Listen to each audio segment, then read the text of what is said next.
Good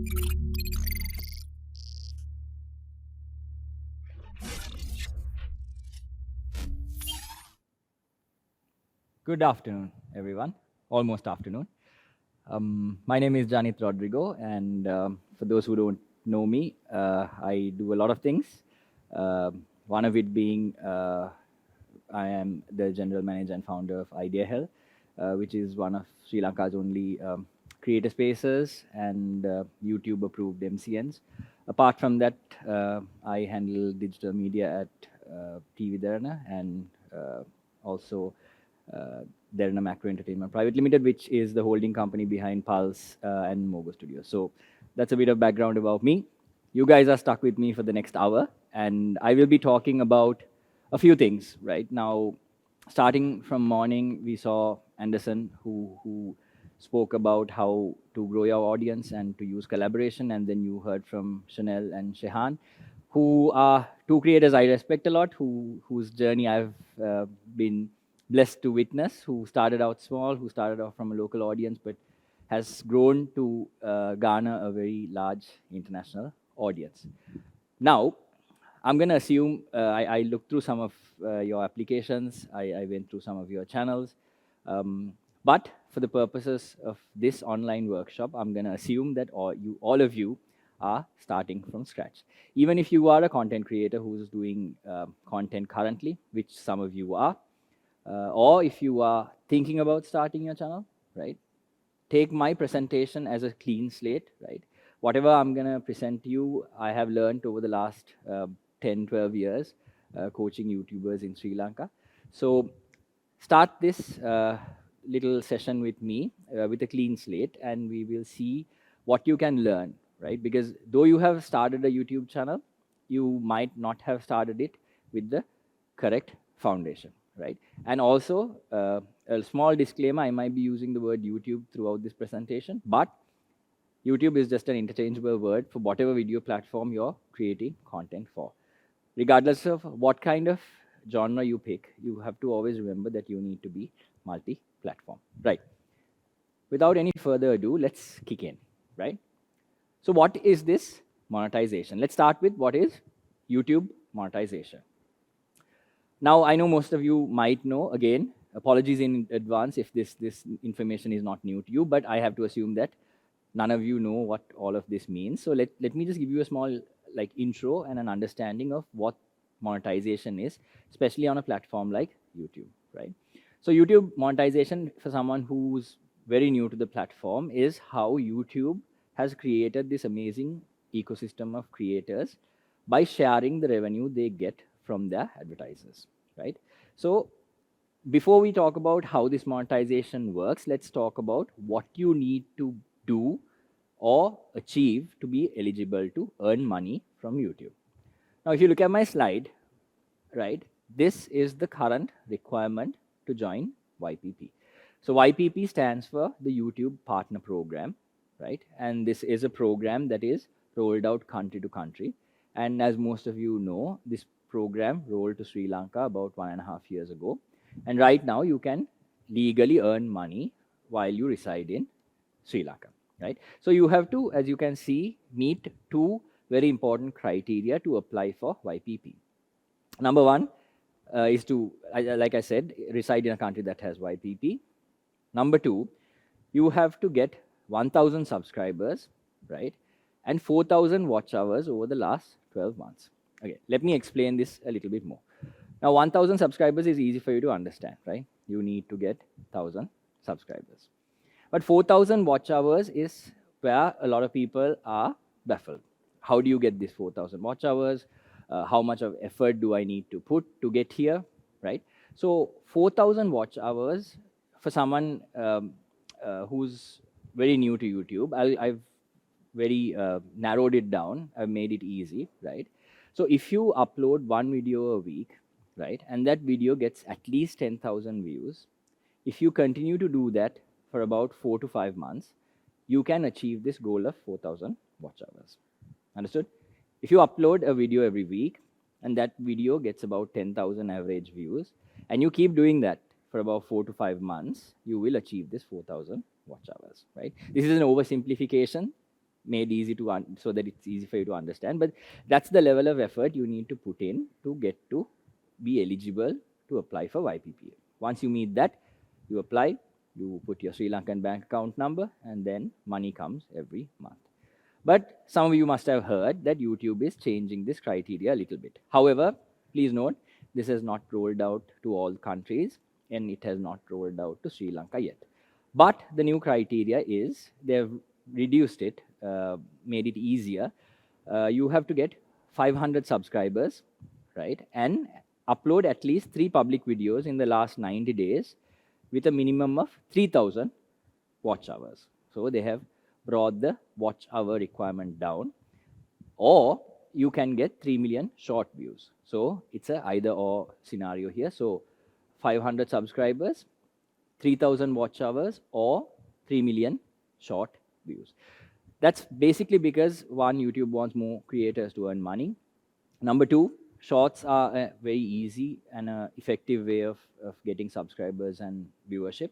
So YouTube is making it easier for short content creators to earn money, right? So that's the new criteria. So once you achieve that, right, you apply for YPP, then you get monetization. Then you can earn money from the content you create. How does this money come, right?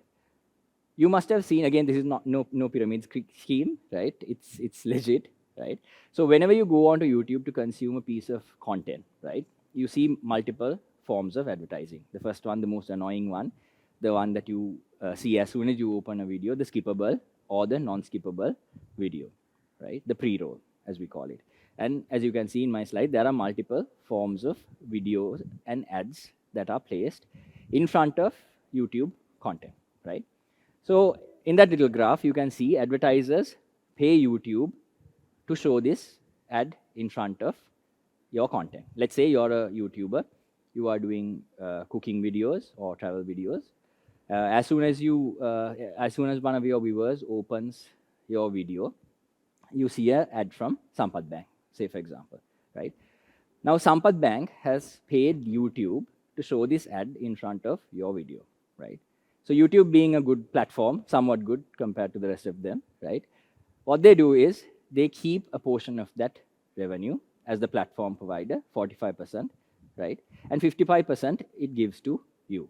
This sometimes varies from 40 to 60, but the majority, more than 50%, is given to the creator. So in a nutshell, this is how YouTube monetization works.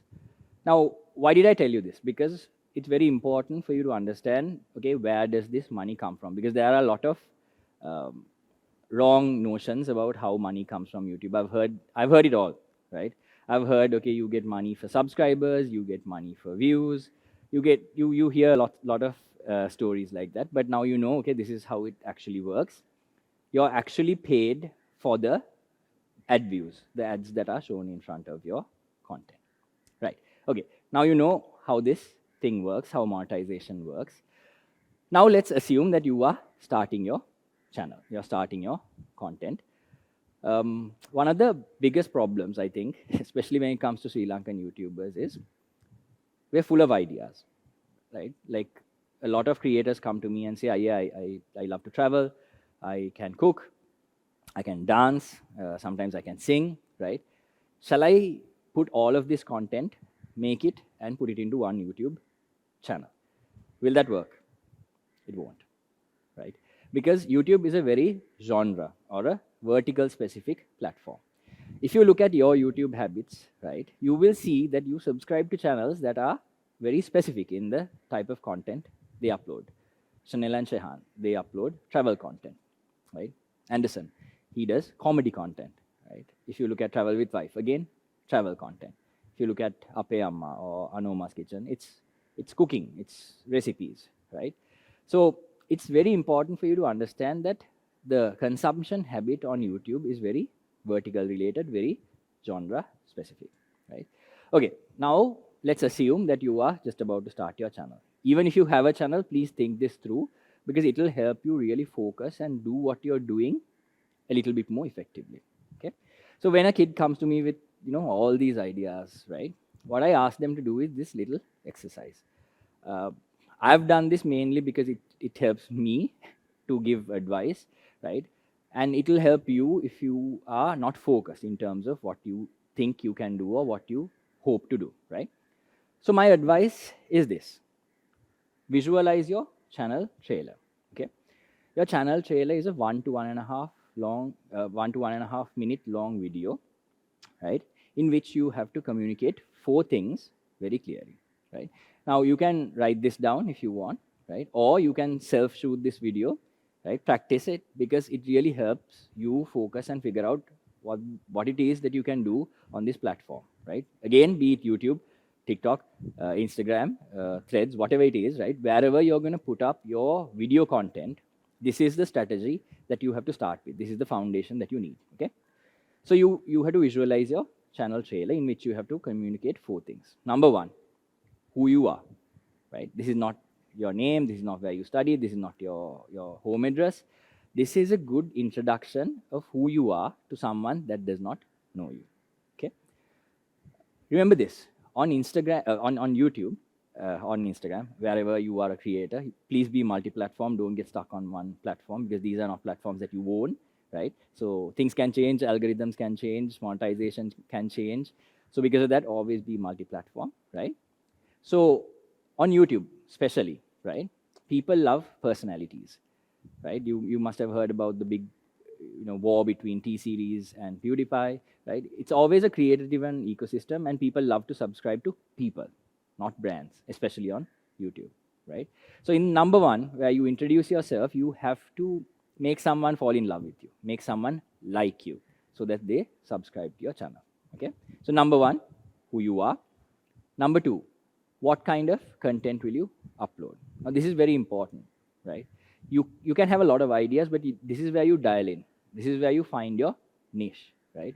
So for example, I can say, okay, hi guys, I'm Janeeth Rodrigo. I'm gonna upload tech videos. My passion is tech, but I will be uploading videos more specifically into tech and more about drones, because I love drones, right?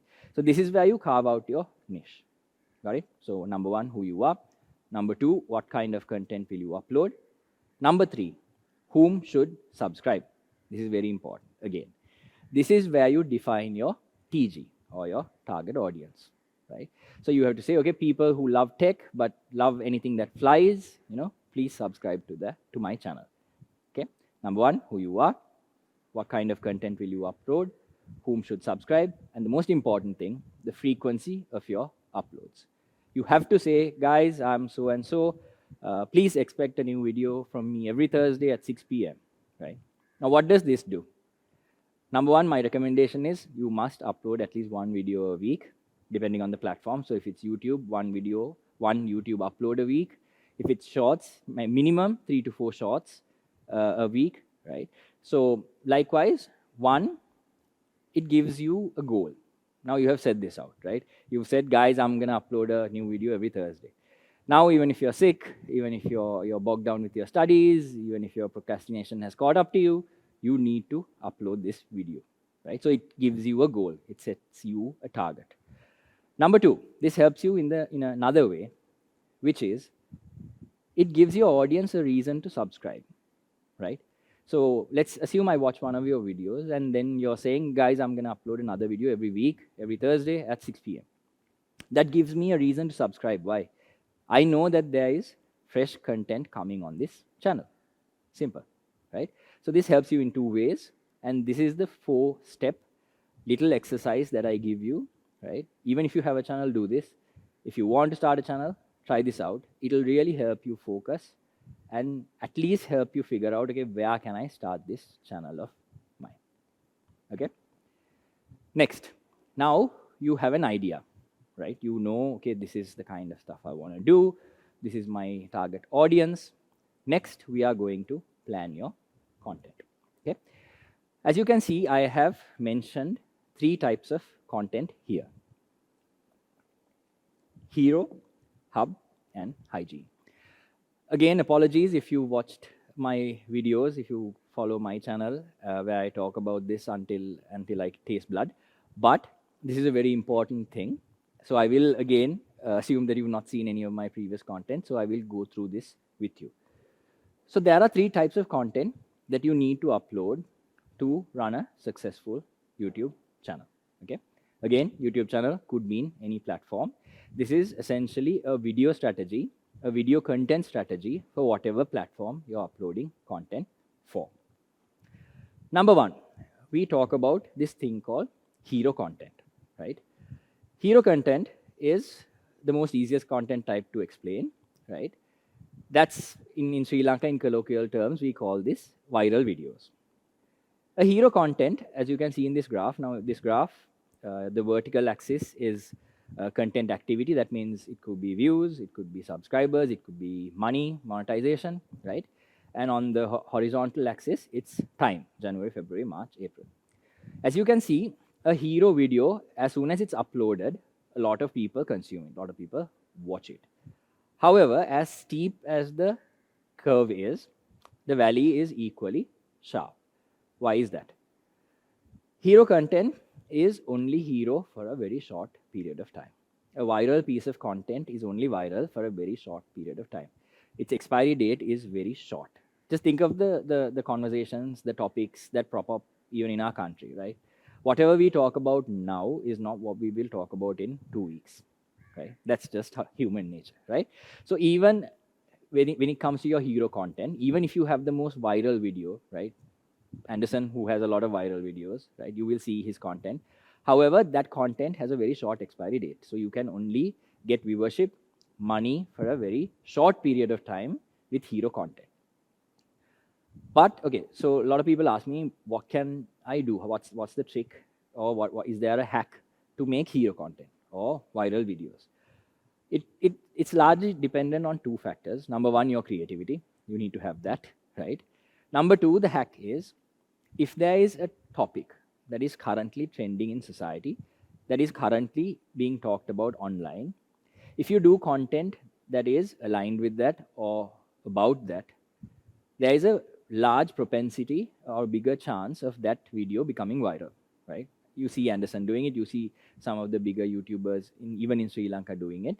What they do is they piggyback on a content or a topic that is currently viral online. So that's the small hack that I have to give to you, right? 1, it's dependent on your creativity. 2, if you do a content piece that is regarding a viral topic, right, with those keywords, with those words in your title, there's a big likelihood of that content becoming viral or hero, okay? But again, if you look at my chart, if you only do hero content, you will not succeed as a YouTuber, right? You will suddenly get views in January, right? February, March, nothing. Again, you have to wait till you do another hero content, because regardless of how creative you are, it is not possible to do a hero content every week. Now, look at the second type of content that is in that graph. It's called hub content. Now, this is the most, for me, this is the most important type of content. Hub content is essentially your bread and butter, right? This is the video. If you do that little exercise that I asked you to do, in your channel trailer, you will say, guys, I'm going to upload a video every Thursday, right? That is your hub video. Hub videos are your regularly scheduled programming, right? A hub video will not suddenly go viral, right? It will not be wildly popular. However, as you can see in the graph, right, every Thursday you upload a hub video, right? It doesn't suddenly go viral. It doesn't suddenly get you views. However, as the viewership for that is dying, what happens next? Again, next week, Thursday, you upload another video. So hub content, as you can see on the graph, has a very steady wave, wave right along. And it perfectly cuts across the valley of the hero content. So what happens? You do something creative, you do a great video, it becomes viral. Sorry. You do a great video, it becomes viral, it becomes trending, right? And until you do another hero content or a viral content, your hub videos sustain your channel. And it perfectly keeps your subscribers growing, it keeps your viewership coming in, it keeps your monetization and revenue coming in. Number 3, as you can see, there's another type of content called hygiene content. Now, this is a content type that is greatly overlooked, especially by Sri Lankan YouTubers. One, because there is not a big incentive to do these, right? Though it's called hygiene for all purposes, you can call this educational videos, right? Educational videos are what YouTube terms evergreen content, right? Why are they called evergreen content? Because one, there is no expiry date for these videos. The example that YouTube gives for this is how to tie a tie, a video titled "How to Tie a Tie," right? As long as humans are born, as long as we, use ties, right? Someone will search for that video, and views will come for that video, right? So this hygiene content is very important. However, as soon as you upload that video, no one's gonna rush to watch that, right? So on our view graph, right? Though in my graph it's a small wave, right? It more or less looks like a flat line. Why? Because the viewership for that suddenly doesn't grow. However, it just stays, right? It's regular and it stays stagnant over a long period of time. But these videos keep earning you money, right? So now, hopefully, you have an idea of the three types of content. So most of the time, I'm asked, okay, how do I apply this to my vertical or my genre? This can be done across the board. Even if you're doing travel content, even if you're doing civic news, political content, even if you're doing music content, even if you're doing comedy content, whatever the genre is, right?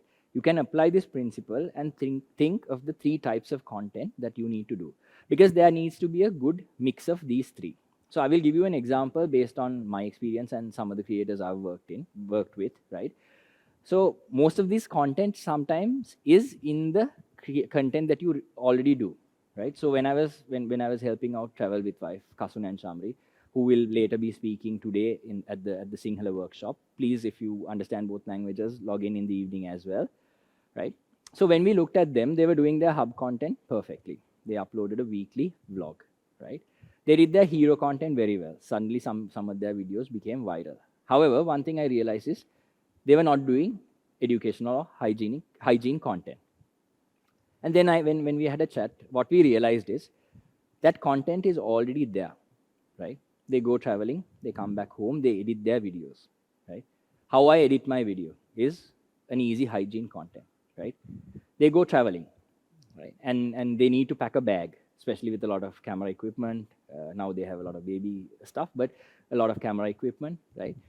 So what we have in our travel bag is a easy hygiene content. So like that, there's a lot of hygiene content hiding in the things you do, right? So always think of that as well.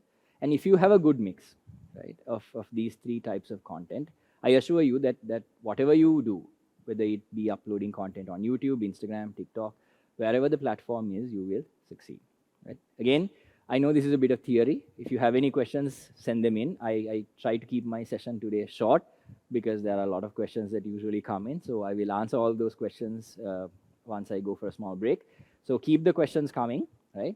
Hero Hub Hygiene, that's what you need to do in terms of a content plan, right? And if you haven't thought of your channel yet, do that little exercise. That will really help you get a foundation of where you need to start. Right. The most asked question before someone asks this in the chat, I will answer this myself because it's easy for me. We've done YouTube workshops right across the country. This is the most asked question. Usually the first one is, how do I convince my parents that, becoming a YouTuber is a viable profession? Second question is, how much money will I earn? Right. This is a tricky question, and I will try to answer this in the most diplomatic and accurate way possible. So the money you get from YouTube is dependent on multiple factors, right? One, the most important thing, especially for a Sri Lankan YouTuber, is where your views are coming from. A Sri Lankan view is not the same as a view from Australia or the United States or Europe, right? Sri Lankan views are paid less. Why? Because there's less of competition here for advertising, right? I can have a separate session on how advertising on Google works, right? It works on a bidding system, right? In a nutshell, just understand, more advertisers in a country means more money for the YouTubers. Less advertisers means less competition, so they don't have to bid high, so less money for YouTubers, right? Okay, so number one, where your views are coming from. For example, Shehan and Chanel, their audience largely is from overseas. So because of that, they get a good monetization. Whereas a channel that is 100% from Sri Lanka will have less of a monetization. Number two, your fill rate, right? Every time you watch a YouTube video, you do not see an ad, right? That's what we call a fill rate. So usually fill rates vary between 16% to 30% to 40%, sometimes on a good month, 60%, right? So it's the number of ads you see or the number of ads that are placed against your content. Number three, your content genre, right? News content, current affairs, politically sensitive topics, those kind of content I feel, and in my experience, monetize less than travel, music, comedy, right? Because uh, advertisers look for advertiser-friendly content. Just imagine like a kiddies brand ad being played in front of like a road accident video, right? It doesn't match, right? The advertiser will not be happy, right? So the more advertiser-friendly your content is, the more money you might get from monetization. Okay, taking all of these factors, right? How much money will you earn? I will give you a number, don't worry, right? So based on your content, based on where your views are, right? For 100,000 views, you will earn between 15,000 to 35,000 Sri Lankan rupees as it stands now. So that's based on analytics of like 300 channels that Idea Health manages, tens of channels that Dharana manages. Based on analytics of all of that, you will earn between 15,000 to 35,000 Sri Lankan rupees for 100,000 views. I hope I give you an answer. That's the most asked question. So yes, there is money, right? So sometimes there is like these viral videos that earn millions, right? So one video could, like the highest earning videos, sometimes exceed 10 million, 15 million Sri Lankan rupees. That's just one video, right? So yes, there is money. Yes, you can be a full-time content creator. So many have been given birth through this program, Create Incubator. Our last cohort of 50, out of that, at least 30 are currently full-time content creators, right? Even more so have gone through Idea Health. So yes, YouTube and content creation, original content creation, which I would like to call it, rather than calling yourself a YouTuber. I would rather you call yourself an original content creator. There is money, it can be a profession, and you can definitely tell your parents that you are doing it and you will earn well, right? Okay, so this is something I have time. I've only gone half an hour, so I actually have time to go through this. This is not something I've done often, so you guys get to see some of this. So this is from the YouTube handbook that YouTube gives to MCNs. And this is a 10-step fundamental strategy. Sorry, 10-step fundamental strategy that YouTube recommends you to have to get more views and to make this a full-time profession. Let's look at this slide. Okay. So these are the 10 fundamentals that I will take you through, right? As you can see, this is perfectly poised. And if you look at it clockwise from the left side, right? First, you have to get viewers. Number two, you have to keep them happy. And finally, you have to keep yourself happy. Whether we like it or not, content creation is not easy. I think Shehan and Chanel would have told you the struggles, the how hard it is, right? And not to discourage you, but this whole program is to encourage you. But I have to warn you, it is not easy, especially at the beginning. And most of the time, I see creators falling off the wagon, right? I see them starting off, like the first 3 months, they're amazing, right? And then they fizz out. Why does that happen? One, I think as Sri Lankans and South Asians, we always compare, right? So my golden rule to you is do not compare yourself with anyone else, right? Far be it a YouTuber that has been around before you, right? Because on any video platform, your reach is cumulative, right? What I mean by that is your first 1,000 subscribers are your hardest, right? So if you are wondering, you're doing videos, you still have 700 subscribers, why is this hard, right? That is the hardest part that you have to go through, right? Your first 1,000 is hard. From 1,000 to 5,000, it gets a little bit easier, right? 5,000 to 10,000, it's a little bit more easy. From 10,000 to 100,000, it's a breeze, right? Because it has a compound effect. the more subscribers you have, the more you're shown, because YouTube is still not a social media network, it's a video platform, right? So there's no social effect. So again, I will give you some tips at the end of this, how you can be more viral and what are the little tweaks you can do, especially with your thumbnailing and your titling to get more viewers, right? But always remember that first climb, the first 10,000 is the hardest. From there onwards, it's quite easy, okay? So let's go through this, right?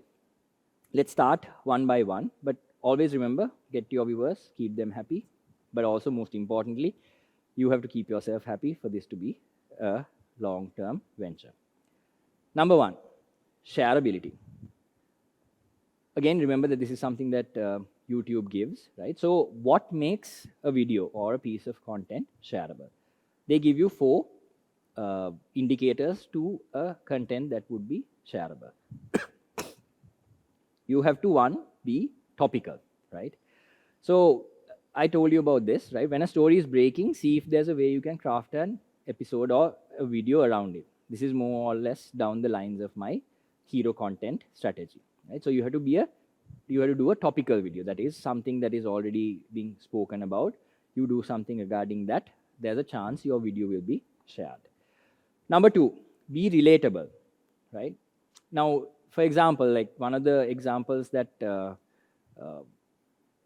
there in this presentation later on as well is, I don't know if any of you remember, one of the first YouTubers to come out of Sri Lanka was Janeeth.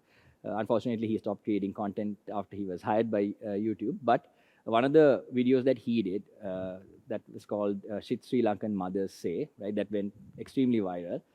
All Sri Lankans who had mothers, right, could relate to that video, right? So if your video is relatable, if someone can understand and someone's like, oh my God, that's me, they might share it, right? So for example, if you do a video about people from Matara or someone from Jaffna, like these are the traits of someone from Jaffna. Someone from Jaffna sharing that or someone from Matara sharing that is high. So if you become relatable, right, your content could be shared. Number 3, be valuable. So if there is some value in your content, right? If someone thinks, okay, if I share this with someone else and someone watches it, it might be of some value to them, they might share it. Number 4, be remarkable. Okay, this is where this is not something you can acquire. So if you have a talent or an ability that is exceptional that people would love to see, right? If it could be comedy, it could be dance, it could be your voice, right? Any of that is remarkable, right? That is exceptional, someone might be influenced to share. So these are the 4 qualities of a video that someone might think is shareable. Next, conversation. So this is part of, again, unfortunately, YouTube does not put this in order, right? But remember, that's the order. Get viewers, keep them happy, keep yourself happy. However, this is how you keep your viewers happy, right? You have to create conversation, right? How do you create a conversation with your video, right? Most of the time, you do a video, right? And there's no way of people to respond to it apart from comments, right? So how do you create a healthy comment section? Number 1, you can talk to your audience as the core feature of your channel, right? So again, I will talk about channels that don't show your face, that don't show who you are, right? Yes, there are channels like that. They could be successful, right? But it's easier if you show your face because YouTube is a personality-driven platform, right? So 1, you can talk to your audience directly in your video. Those are called head videos, right? So what I'm doing essentially is a head video where you see me, I'm talking to you, right? So where you talk to your audience directly like that is one way you can initiate a conversation with your audience. Now, let's say you are a travel content creator and you do mostly these beautiful shots and scenic shots, and you do not essentially talk to your audience. Then you can upload separate blogs or vlogs where you talk to your audience directly, right? So 1, you can talk to your audience as a key feature of your channel. Number 2, you can talk to them separately and call them vlogs or podcasts or video podcasts or whatever you'd like. And number 3, when you are doing this, right, when you are trying to initiate a conversation with your audience, I think Anderson and Shehan and Chanel both touched on this, you must be authentic. On YouTube, it's very important to be authentic to yourself. You cannot create a personality unless it's a satire. You can't create a personality and keep that going for too long, right? So you have to be very authentic to yourself. You can't suddenly, say you're a vegan at the start of your YouTube career and start, reviewing meat dishes towards the end of it, right? It does not tally. It's not authentic, right? So be authentic, right? Talk to your audience in your videos, or have separate videos where you talk to your audience. That's how you create conversation. Number 3, interactivity. How do you increase interactivity with your audience? These are the 3 things. You can directly ask your audience questions and ask them for opinions, right? So if you're talking about a topic, you can say, okay, this is my view of this. What do you think? Do you have any questions about this? Number 2, you can ask them for ideas for future episodes. Hi guys, so we've traveled here down south. It's now East Coast season. Where should we travel next? Why don't you suggest? Go and comment, and we will probably go there next, right? So likewise, you can engage your audience by asking questions. Number 3, you can directly incorporate their submissions into your videos. Of course, TikTok, there's a direct way of doing this, right? Where you can collaborate with your audience for dances and all of that. However, on YouTube and Instagram, you can ask people to send in their videos, right? Send in their suggestions, right? There was, I think, Kalumalli, the Sri Lankan YouTuber back then, did misheard lyrics, right? Where people contributed, where we heard English songs with Sinhala meanings, Sinhala sounding words, right? So likewise, you can do compilations with user submitted queries and answers, right? So that's one way to increase your interactivity. This is again a way to keep your audience happy. Consistency. So I talk about this a lot, right? Most of the time, like when a creator asks me, like, what's the most important thing? Is it my equipment? Is it my, duration of the videos? Is it my editing? What's the one thing that I need to do to be a successful YouTuber? If it's just one thing, if it's just one word, it's consistency, right? So you must be very consistent with what you do, right? Like I told you in your channel trail, if you say every Thursday I'm putting a new video, keep it up regardless of what you do and plan ahead, right? So to keep up consistency, number 1, have a very clearly packaged video format, right? This is for creators who do like shows, right? So keep that package format consistent. Upload on a regular schedule. People love consistency in terms of that. So if people get used to every Thursday getting a new video from you, keep it up. Make it every Thursday. Have a consistent personality. I spoke about this earlier, right? Don't be vegan and suddenly go eating meat, right? Number 4, stay within the themes of the channel. Again, stay within your genre, right? That's why I talked about, if you start a cooking channel, don't suddenly go and upload dance videos on that, right? However, okay, so I get asked this a lot. Can I create a channel under my name? Or should I create something with a more generic name? Should it be Travel with Wife, right? So where there's a word called travel, immediately okay, this has something to do with travel. If I upload videos under my name, which is what I do, right? So if I go as Janeeth Rodrigo, no one will know at the outset what type of content this is until they come and watch it, right? So there are pros and cons to both these approaches. If you go with the approach of having a generic name, make sure it's not oversaturated, right? So travel with is like so saturated right now, right? So there are ways you can make it a bit more creative, but still give the nuance that this is a travel channel. Say, for example, cooking channels, right? You can have the word chef, you can have the word heat, fire. There are ways you can signify that this is a cooking channel or a recipe channel without it having the generic title. However, if you go with that title, you can not branch out into other things. Whereas if I go by my name, right, Janeeth Rodrigo, I can do a lot of things. I can show anything that is part of my personality in that channel. However, it's very difficult to grow that audience because, one, in terms of SEO, my channel would not rank up, right, when it comes to the content I want people to see. So there are pros and cons. So it's up to you which approach you pick.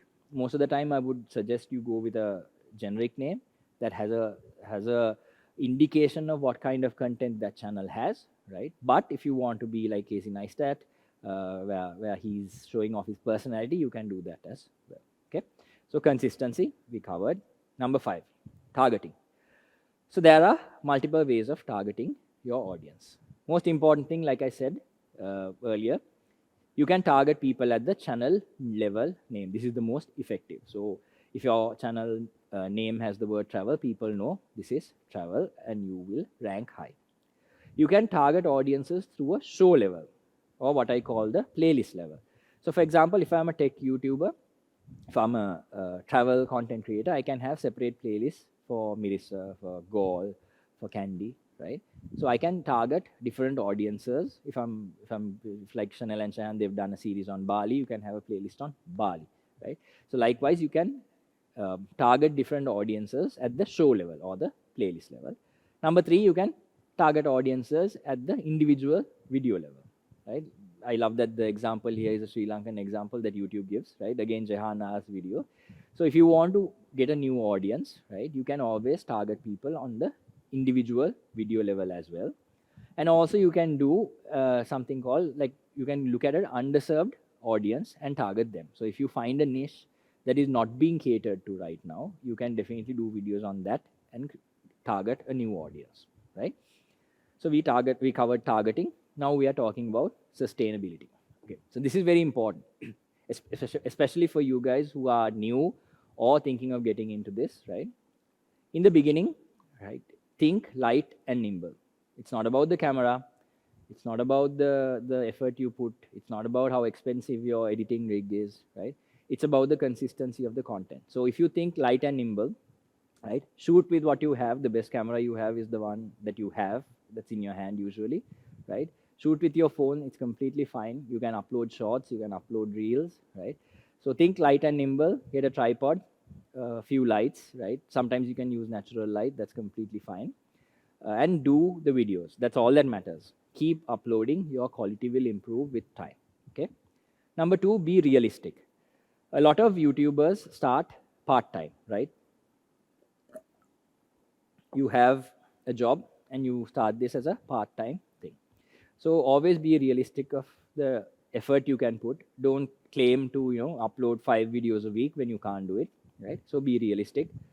Number three, most important thing, block shoot. This is something we do everywhere. We do this in television. We do this at Idea Hell. We do this everywhere, right? So block shooting is shoot multiple videos at a go, right?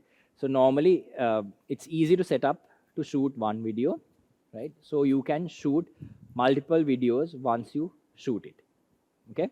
So say to set up the camera here where I'm seated right now, right? It's very easy to set up the lights, to set up the camera, to get myself in the right frame of mind, right? Once I do it, right, I can shoot 3 or 4 videos at a go. Just change my t-shirt, change my shirt, right? Change my hairstyle a little, right? Change the orientation a little and do 4 videos. That's what I do for my channel as well, right? I just do a wardrobe change. For the whole month, I do at a go, right? So shoot as many videos as you can, right? And block shoot. So that's one easy way to keep your content creation sustainable. And always know what's next, right? So if I'm talking about, say, YouTube thumbnailing in this video, and next video I'm gonna talk about how to look at your analytics and what to look at in terms of your analytics. In this week's episode, I can always say, okay guys, so this week's video is done. Please subscribe to my channel, because next week I'll be talking about analytics and how you can read your analytics and improve your YouTube channel more. So always it's good to have at least the next 5 videos planned out so that you know what's coming next and you can tell your audience that. Next, discoverability. Now this is a very important topic when it comes to YouTube, because like I said, YouTube is not a social media network. There's no social effect. You do not see videos just because someone has shared it. Most of the time you see videos from the people you've subscribed, or you see the videos that YouTube suggests to you, right? So when it comes to sustainability, there are 3 things to remember, right? If you build trending topics into a show, there's a chance that your video will be trending or discovered. Again, as you can see, this all circles back to creating that hero content. If something is trending right now, if something is topical right now, do content around it and you will be discovered. Number 3, make evergreen content. I spoke of this again. If you do things about the common things that people search for that are educational, there's a good chance your content will be discovered. Number 3 is be an optimizational wizard. Okay, so this I can go into in detail, right? But for all purposes of this workshop, I will not. However, how to meta tag, how to title, how to thumbnail, these are very important things to be discovered, right? For the Create Incubator, like those who have registered at with Create Incubator, I will send the creators playbook, which has a lot of in detail things about how to optimize your video better. I will talk a little bit about titling and thumbnailing in a bit, right? But the creators playbook will be shared with you guys on email. Just go through that, because how you title, how you meta tag is very important to how much you are discovered. Number 8, accessibility. Okay, so this is where you make your content more accessible to your audience, whether they are subscribed to you already or they are a new subscriber. YouTube says don't tie each episode to another episode, but sometimes that works. So always remember that, because if it's a teledrama, people, love to go and binge watch from the beginning, right? And if it's content that is comedy, most probably not, right? You would like to enjoy a piece of content as a standalone content. You do not want to go and read about the backstory to understand another video, right? So do not tie every video to another video. If you need to give a brief recap, if you need to get your audience to understand, now when Shehan and Chanel do travel videos that are multi-part, it's always good, and they do it, to give an introduction and say, okay guys, in the first part of this video, you saw us traveling from here to here. We did all of this, and right now we are here, and that's where this week's video will start from. So a brief recap always helps with the accessibility of your video. And also you can have a strong call to action where you say, guys, okay, so if you missed any of this, go and rewatch what I have uploaded, because that is important. Number 9, collaboration. I think Anderson touched on this a lot, right? One of the key ways of making it out as a content creator, as an original content creator, is to collaborate. This is something we as Sri Lankans are very reluctant to do. One, because of insecurities. Two, because we do not want someone else to succeed. A lot of problems, right? But this program, Create Incubator, was created so that we increase our collaborations more and more, so that we all grow as a community, right? So one thing I can tell you, if up until now you were, not listening, and just now you tuned in, collaboration is key, right? If there's another YouTuber with 1,000 subscribers, you have 1,000, do a video together, right? You can share the audience and make it 2,000, right? If you are a big content creator, if you have 20,000 subscribers, always collaborate with someone who's starting out, because that's an easy way of sharing your audience, right? So always remember, to start off, you need to collaborate. And even when you're a big YouTuber or a big content creator, if you collaborate, there's always a chance of a new audience finding you, discovering you, and both or 3 or 4 content creators all can succeed together, right? There are some key ways that YouTube has given here that you can collaborate. If your format is mostly you-centric, right, you can always have a guest share once in a while and talk to someone else and include them in your video. Number 2, always reach out to someone that fits, right? So this is where synergies come in, right? So Shehan and Chanel collaborating with Travel with Wife makes sense, right? But Shehan and Chanel or travel creator collaborating with someone doing music might not, right? Again, there might be creative ways of doing it, which we can talk about later, but always try and find synergy so that you get the right audience, right? Number 3, be as specific as possible. So when you reach out to another YouTuber or a content creator, always be upfront with what you're looking for. And and also a script is welcome. That's to avoid misunderstandings of what you're gonna say, especially if you're doing comedy, right? Agree on the jokes ahead, right? So you don't insult anyone or offend anyone, right? And number 4 is, make them proud. Make people feel like they should share and collaborate with you more. So that's one easy way to, collaborate with other creators. But always remember, this is one of the easiest ways to grow your audience. Number 10, last one, inspiration. Sometimes, again, when I say creators come to me, sorry, creators come to me and ask, I'm talented in multiple things. I would love to do a lot of content. What should I do? One of the other advices I give is, look at the content you consume, right? If you look at your content consumption habits, that's generally an indicator of the type of content you would like to do as well, right? So if you watch a lot of travel content, that might be a genre you're interested in, right? Or if you watch a lot of cooking content, that might be a genre that you are interested in. Of course, you need to know how to cook, but generally, what you watch is something that you would like to do as well. So pay attention to what you're watching, right? And generally, that's an indicator of the type of content you would like to do, so that you feel inspired, that so that you get some sort of gratification from this, right? Because if you are doing this purely for the money, this is gonna not last, right? You have to get some form of gratification in doing this, otherwise this becomes a really mundane, boring, life sucking thing, right? So always remember, you need to enjoy this, right? Sometimes, like, from Shahan and Chanel of Travelita, if I ask them, if you love traveling, how do you do video content, right? Doesn't it ruin the whole aspect of travel, right? So you really need to love that to do content around it as well, right? And sometimes I think Malinde Alhakon will be speaking after me. He talks about, don't make your passion your money making thing sometimes, because your hobby can be ruined by, making it your profession, right? But sometimes it helps. It gets you to a place where you get to do the things you love and earn money from it also. So always remember, don't do this for the money, right? There's a lot of content you can do because of money. You can earn well, but you will not have any gratification and you will fizzle out. And also iterate on the videos that you most enjoy doing, right? So if you do a certain piece of content, and at the end of it, once you upload it, you think like, oh wow, I love doing this. I love seeing what the audience reaction is to this.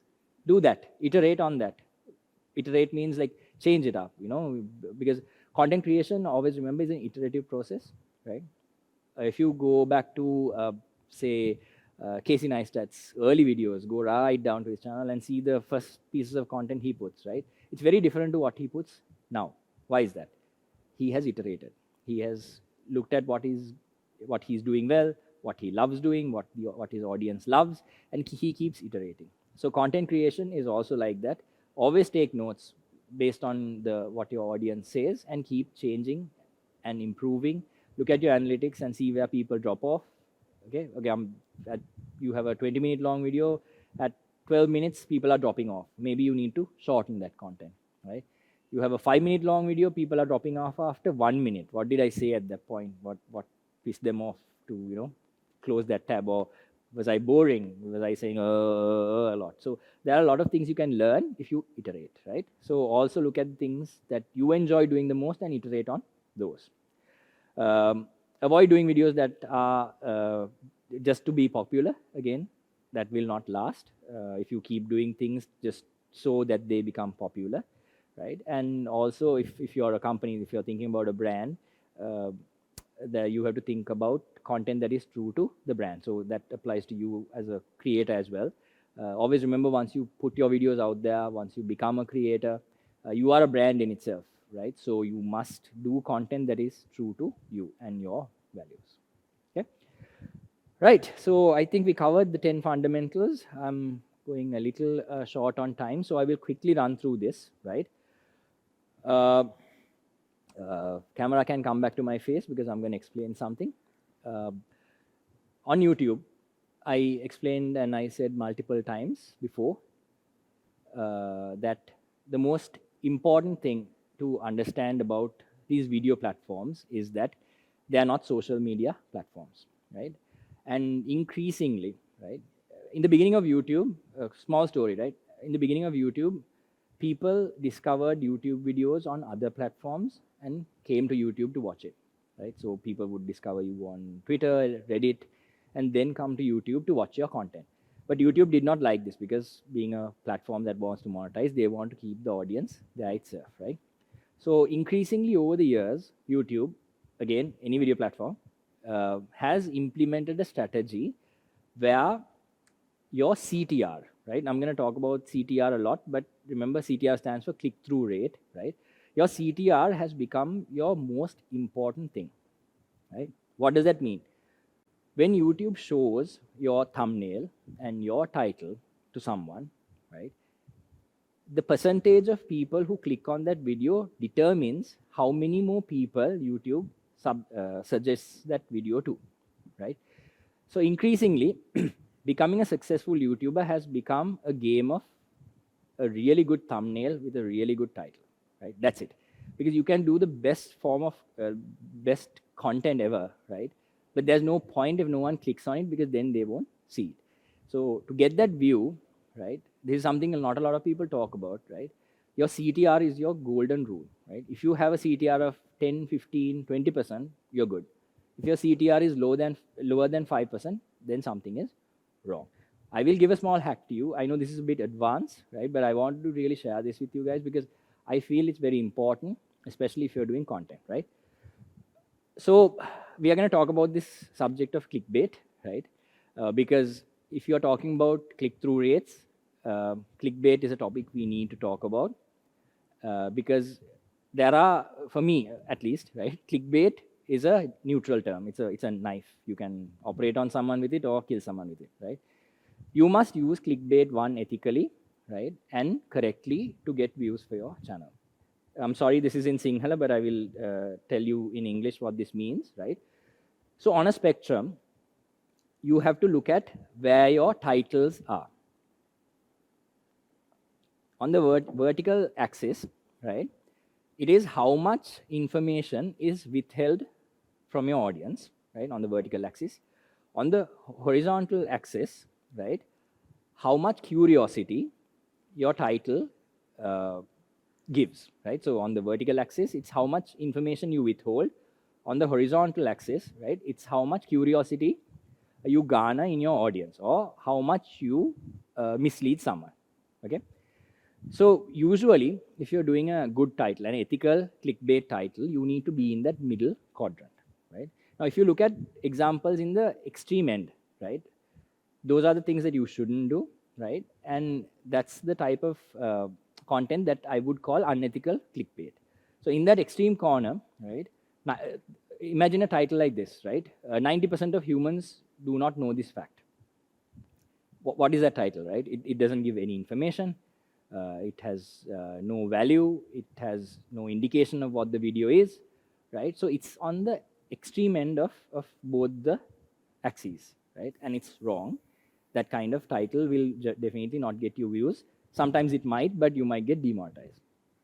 And if you, another example is, if you give a knife to children, what would happen? A title like that, that's unethical.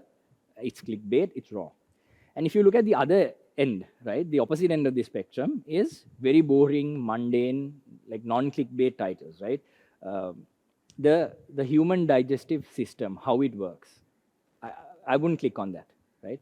So a title like that, and another one, like how does light reflect? Like a title like that, no one would click, right? So these are two extremes of an example I'm giving you to so that you understand, okay, what kind of title do I at least term ethical clickbait, right? Imagine a title like this: why do test cricketers wear white? Right? It has a kind of a indication. Okay, this might be about light reflection and refraction, but it makes you curious, right? You want to learn what is this, right? Or why do you get sleepy after eating kiribat? A simple title like that, right? I think a Sri Lankan might click on that, right? And it might be about the digestive system, but it's a very nice, it creates curiosity and it's ethical. So always remember your title needs to be in this middle quadrant. It has to withhold enough information, right? It has to create enough curiosity, but you need to be ethical with it, okay? And lastly, your thumbnailing. One thing I want you to remember is more than your title, the title you put as a title on your YouTube channel, even more than that, the text on your thumbnail, people read, right? If you look at YouTube, if you go to YouTube on your phones, right, you will read the text on your thumbnail more than the text on the title. So it's very important what kind of thumbnail you put and what kind of text or title you put on that thumbnail. So I'm going to give you a small trick, right? This is something that's being done by most of the big YouTubers across the world and now in Sri Lanka as well, right? I'm sorry, my face is there on the slide, but this is a slide from my YouTube channel, the video I did, right? So this is the trick. For every YouTube video you upload, have at least 3 to 4 thumbnails ready. Okay. Now this is called A/B testing. Anyone doing software development or digital marketing would know what A/B testing is, right? So without uploading one thumbnailing and hoping to God it works, right? What you do is, now I explained to you how important the thumbnail is, how important this click-through rate is, right? So this is the trick to finding the perfect thumbnail and title, right? Have at least 4 thumbnails ready with 4 different titles, 4 different images for every video you upload on YouTube, right? When you're uploading the video, put the first thumbnail, right? And look at this thing called the real-time watch graph. That's what I've shown in my slide. YouTube gives a real-time watch graph for your channel, right? So when you upload a new video, check this out, right? There'll be a small spike, right? And as you monitor, it'll fizzle down. That means the thumbnail you uploaded is not the right thumbnail. Upload the second thumbnail. Look at this real-time watch graph. If there's a spike that is similar to the last one, right, change the thumbnail. You will see that one thumbnail will outperform everything else. That's your winner, right? So most people ask, okay, isn't it unethical to keep changing a thumbnail because someone might, think it's a new video? It's not. Generally on YouTube, just because you change a thumbnail, someone doesn't go and watch it. If they've already watched it, it's done, right? So keep changing your thumbnail until you see a spike in your real-time watch graph. And the one that gives you the spike, keep it because that is the winner. Okay? So this is a small hack which we've tried with a lot of YouTubers and it works. So always remember, do A/B testing with your thumbnails.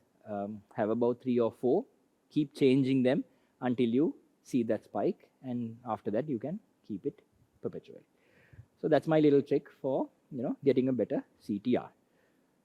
I think I rushed through the end. I'm sorry, but now we can go into our questions. So I hope you have sent your questions. I will go for a quick small break and I will come back to you with your questions.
Hi guys, I'm back with your questions. I will try to answer this as soon as possible. Okay, first one, how to start my content creation career as a singer in YouTube? Because there's so much of competition, therefore, what are your tips to grow an organic audience? Okay, music is a very difficult genre, especially on YouTube to break into, right? So my tips are this, right? Follow the content plan I said, right? Though you're a musician, always remember on YouTube, you need to upload content. So I have helped a lot of musicians from Bhatya Santosh to everyone to grow their YouTube channels. So one of the things I see as musicians is if you wait to upload only your original content on YouTube, right? You will do an album a year, right? You will put content for 2 months of the year and then your channel will be dormant, right? So that will not work. So always remember, even though you're a musician, you have to think of yourself as a personality, as a brand, and do your hub videos. Weekly upload, okay? When you're practicing, when you're writing your songs, all of that upload as hub content. Your hero content could be your original music, right? Upload your originals when it comes out. And your hygiene content is also important. Even musicians can do hygiene content, right? So if you upload an original song, right? Obviously, first break it down. First upload only the song with the cover, then upload the lyric version, then upload your music video, and then you can do hygiene content, right? So how to play the guitar, what the guitar riffs for this song, that's hygiene content. How to play the piano for this song, the karaoke version of your song. So likewise, you can break down your content into multiple, even your original music into multiple chunks. You can do hygiene content and hub content as well. Doing cover songs is not recommended because a lot of artists do not allow covers. So you have to always check with copyright, otherwise you get a lot of copyright issues. Yes, there are anecdotal examples of Sri Lankans who've done covers who've become successful, but that also, I don't know how successful it is in the long term. So always remember original content is best, especially if you're a musician. So that's my tip to you. It's difficult, yes, but do your hub. Do those weekly, content pieces. Then when your original music comes out in a music video form or a lyric video form, you will have an audience, right? When creating videos, do we need to always target our audience, or is it okay to experiment our content? Yes, you can experiment with your content, but it's always good to know who you're talking to, right? So say for example, like right now I'm talking to 300 faceless participants at a webinar, right? It will be much more easier if you all were here in person, when you can see, know what your background is. So it's always important to have a TG, right? But again, depending on the genre of content you're going to put, you can always experiment. But starting out, always have at least a rough idea of what your TG is. Are there any tips to note with regards to the YouTube algorithm? Okay, I think I touched on it. The YouTube algorithm heavily favors a positive CTR, or a click-through rate. So if you get a good click-through rate, that means if your thumbnail is amazing, if your title is amazing, people are immediately drawn to it and click on it, then you can have a favorable response from this YouTube algorithm. So in my experience of working with YouTube for the last 7 years, that's the only thing I can give you as a tip to hack this algorithm. Have an amazing CTR, then your content will get good viewership. Are there any ways you promote your content once it's published? Okay, YouTube, currently there is none. Okay, so my advice, which I should have mentioned earlier, is start on another platform alongside YouTube, okay? So it could be Facebook, it could be Instagram. Publish your content concurrently on both, right? So say Facebook, though it's dying, there's still a considerable audience, especially in Sri Lanka, close to about 4.5 to 5 million accounts in Sri Lanka, right? So you can easily grow your audience on Facebook than YouTube. So my advice is upload your full videos on both these platforms. Again, you can do this on Instagram as well. And at some point, so say you get to 100,000 likes on Facebook, right? Because people share your content, you become viral, but your YouTube channel is slowly growing. You have 3,000 subscribers, right? Slowly, you can transfer your audience from Facebook to YouTube. You can slowly upload only a trailer, like a teaser trailer, like cut it at the most interesting part of your video and say, click the link above to go to my YouTube channel to watch the full video. So likewise, you can hack and use another platform, grow your audience concurrently, and then move your audience here as well, right? Again, a note of advice, YouTube is introducing promote, which is a sponsor function. I don't like it, but it's being rolled out. Some channels in Sri Lanka currently have it. So similar to boosting on Facebook, you'll be able to boost on YouTube as well. I don't know how that's going to change the ecosystem, but it's coming, so be aware. Yeah, so that's the only way to promote your content. You can use another platform and slowly bring your audience here. And once this function rolls out, you can boost your YouTube videos as well. Right. Is it okay to upload same piece of content in every social? Yes, I think I came to that as well. So in the beginning, my advice is upload everywhere, right? And slowly you can pick the platform you prefer the most, or you can run both platforms as well, because as you know, the Facebook generation and the Instagram generation is very different. The target audiences, they are different, right? So you might have two different audiences there.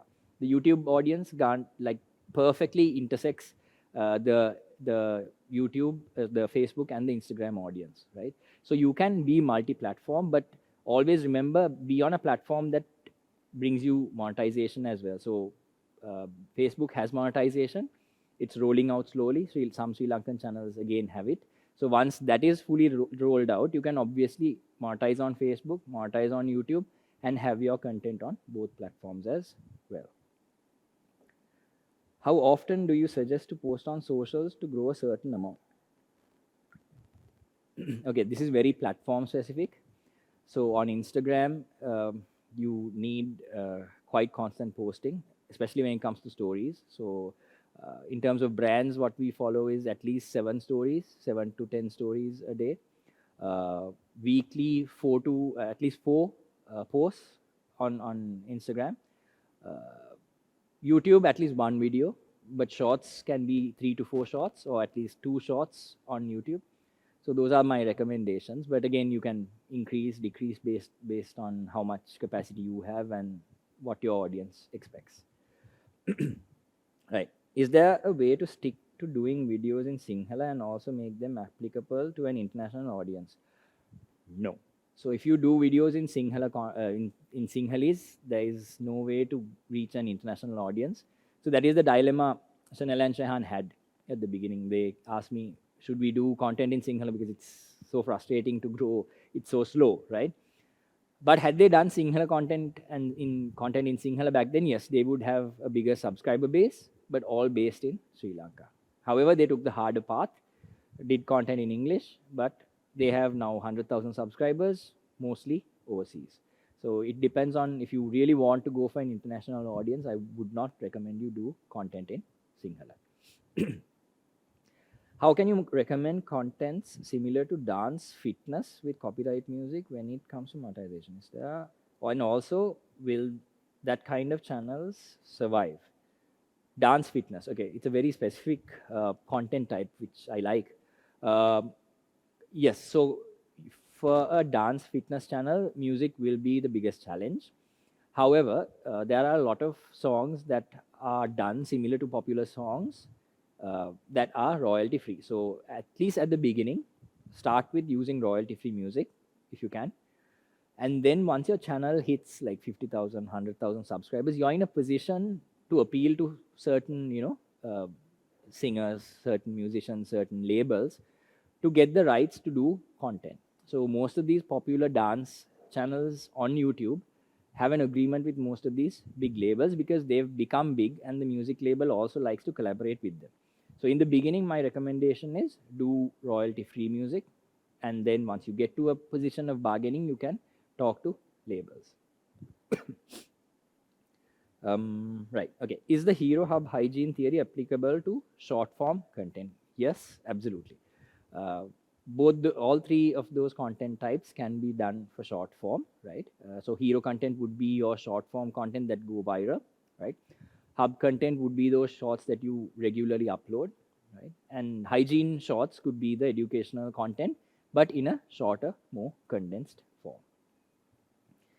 Do frequent uploads play a large role in attracting your subscribers? Example, short videos every other day, or will it get boring? What's the best type of ad? Where is its place? Okay. Okay, multiple questions.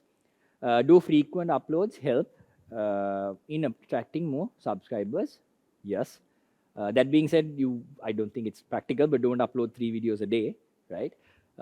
In my experience, the highest a creator has uploaded is about 4 videos a week, and with a lot of success.